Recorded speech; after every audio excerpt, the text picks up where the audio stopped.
अगर आपको हमारी वीडियो पसंद आए तो उसे लाइक, शेयर और सब्सक्राइब जरूर करें। नमस्कार दोस्तों, मैं श्याम वशिष्ठ और आप देख रहे हैं पीआर खोज।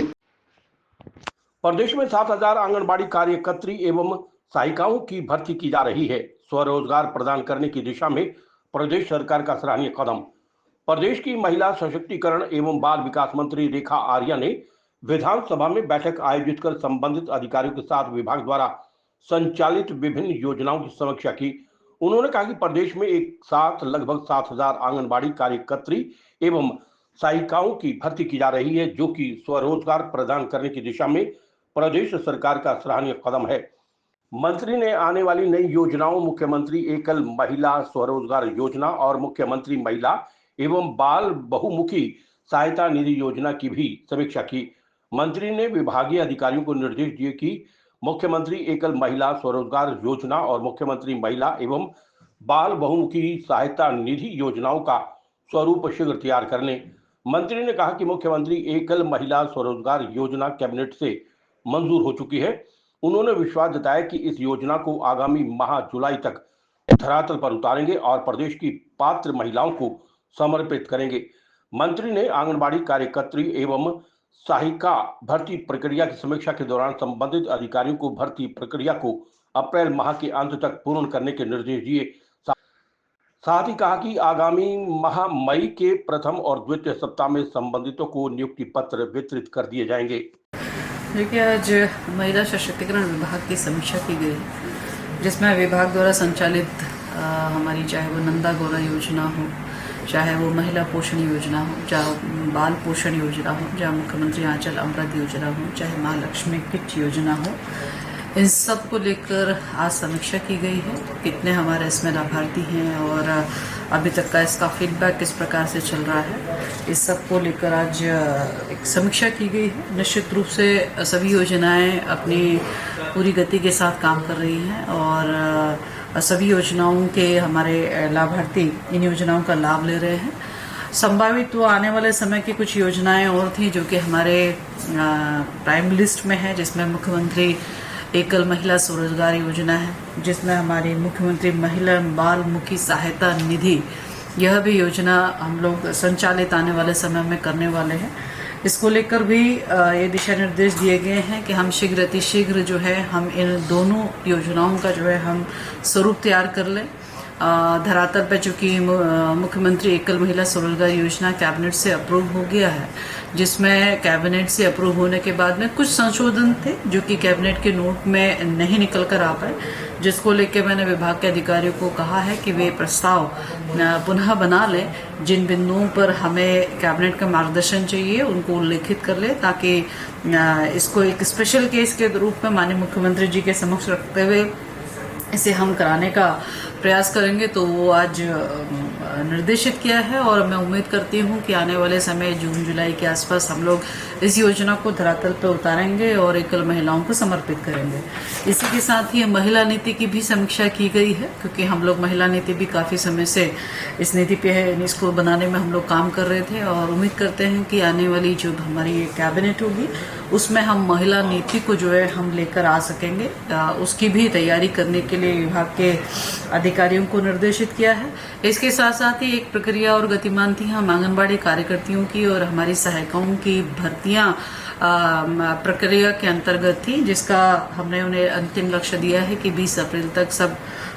इस प्रक्रिया को पूर्ण कर लें और मई के प्रथम या दूसरे सप्ताह में हम इनको आंगनबाड़ी कार्यकर्ती हो अथवा हमारी सहायिका हो, उनको नियुक्ति पत्र जो है हम वितरित करने का काम जो है वो हम प्रारंभ करें। लगभग हमारे 7,000 के आसपास जो है आंगनबाड़ी कार्यकर्ती और हमारी सहायिकाओं की जो है वो भर्ती पूर्ण होने को जा रही है, जो कि मैं समझती हूँ कि अब तक के इतिहास में एक साथ एक मुश्त जो है बड़ी संख्या में जो है हमारी महिलाएं रोजगार परक और निश्चित रूप से सेवा परक के लिए आगे बढ़ेंगी। इसके अतिरिक्त नंदा गौरा योजना की भी समीक्षा की गई है और खुशी की बात है कि नंदा गौरा योजना माननीय मुख्यमंत्री जी के कर कमलों में कुछ समय पहले ही डीबीटी के माध्यम से उनके खातों में भेज दी गई है, और जो कि अभी तक में जानकारी मिली है कि लगभग सभी लोगों के खातों में पहुंच चुकी है। कुछ एकदम लगभग 100-200 मामले ऐसे हैं जहां पर उनके अकाउंट्स की मिस्टेक होने के कारण जो है उनके खातों में नहीं पहुंचा है, लेकिन उस पर भी सुधार की प्रक्रिया जो है वो गतिमान है। इसके अतिरिक्त आने वाले समय के लिए आंगनबाड़ी कार्यकर्तियों के लिए हम उनके कल्याण कोष में किस प्रकार से और उनके हित में हम और निर्णय ले सकते हैं, क्योंकि वर्तमान में हम आंगनबाड़ी कल्याण कोष के माध्यम से हम 30,000 रुपये उनको देते हैं। उसमें हम अन्य क्या बिंदु उनके लिए हम जोड़ सकते हैं, चाहे उनकी बेटी के शिक्षा दीक्षा के लिए हो, चाहे उनकी बेटी के विवाह के लिए हो, चाहे किसी प्रकार के एक्सीडेंट हो जाने पर कोई मदद धनराशि हो, इस प्रकार की व्यवस्थाओं को भी जो है हम लोग इसमें जोड़े। तो इसके लिए प्रस्ताव तैयार करने के लिए और इसमें ठीक प्रकार से और गहन समीक्षा करने के लिए निर्देश दिए हैं, ताकि जो है हमारी आंगनबाड़ी बहनों को आफ्टर रिटायरमेंट उनको एक अच्छी धनराशि और इसके अतिरिक्त अन्य कुछ जो उनको लाभ दिया जाना हम लोग समझते हैं कि मिलना चाहिए, तो उसके लिए भी तैयारी करने के लिए कहा गया है। इसके अतिरिक्त वन स्टॉप सेंटर हमारे जो सभी जनपदों में संचालित हैं वो विद मैन पावर संचालित हैं अथवा नहीं है, इसकी भी समीक्षा की गई है, जहां पर ये जानकारी आई है कि सभी जनपदों में, क्योंकि बीच में कई हमारे स्टाफ जो है वो कोर्ट चले गए थे, जिसके कारण से वन स्टॉप सेंटर में हमारे पास में मैन पावर नहीं हो पाई थी। लेकिन अभी जो है वर्तमान स्थिति कुछ कोर्ट के निर्देश से और कुछ जो है आउटसोर्स एजेंसी के माध्यम से जो है वन स्टॉप सेंटर्स जो है वो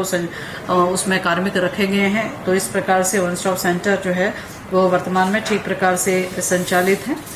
इसके अतिरिक्त मैं समझती हूँ कि हमारी आंगनवाड़ी बहनों की जो एक मांग थी लंबे समय से कि हमारे को नया मोबाइल दिया जाए, ताकि जो है हमारे जो वर्किंग है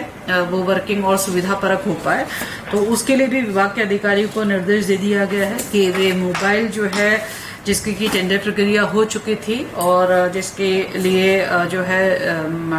आंगनबाड़ी कार्यकर्तियों को फ़ोन उनको हैंडओवर करना था, तो वो प्रक्रिया को तेज कर लें और संभवतः आने वाले इन्हीं 2-3 दिनों में हम आंगनबाड़ी कार्यकर्तियों को उनके मोबाइल जो है जिसकी उनकी लंबे समय से मांग थी वो हम देने जा रहे हैं। इसके अलावा सिम के संदर्भ में भी उसमें निर्णय कर रहे हैं कि सिम जो है वो CDPO के स्तर से जो है, क्योंकि हर जनपद में हर प्रदेश के कोने में अलग अलग प्रकार के सिम काम करते हैं। कहीं पे आइडिया काम करता है, कहीं पर जियो काम करता है, कहीं पे वोडाफोन काम करता है। तो अपने अपने तरीके से जिस सेक्टर में जो सा भी नेटवर्क काम करता हो उसके अनुसार से हमारे CDPO अपने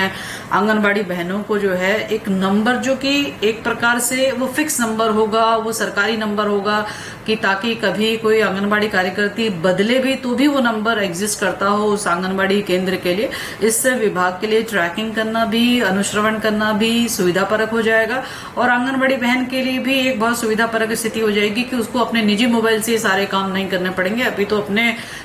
जो विभाग द्वारा दिया गया मोबाइल है उसके माध्यम से विभाग की सारी योजनाओं को जो है उससे संचालित करेंगे। प्लस विभाग की ही जिम्मेदारी, जो हम 2,000 रुपये उनको रिचार्ज के लिए देते थे, वही 2,000 के साथ तो उसे रिचार्ज होगा और आने वाले समय में और आवश्यकता पड़ेगी तो विभाग उस डाटा को भी, उसका व्यवहार जो होगा वो विभाग वहन करेगा। तो इस प्रकार के निर्देश जो है आज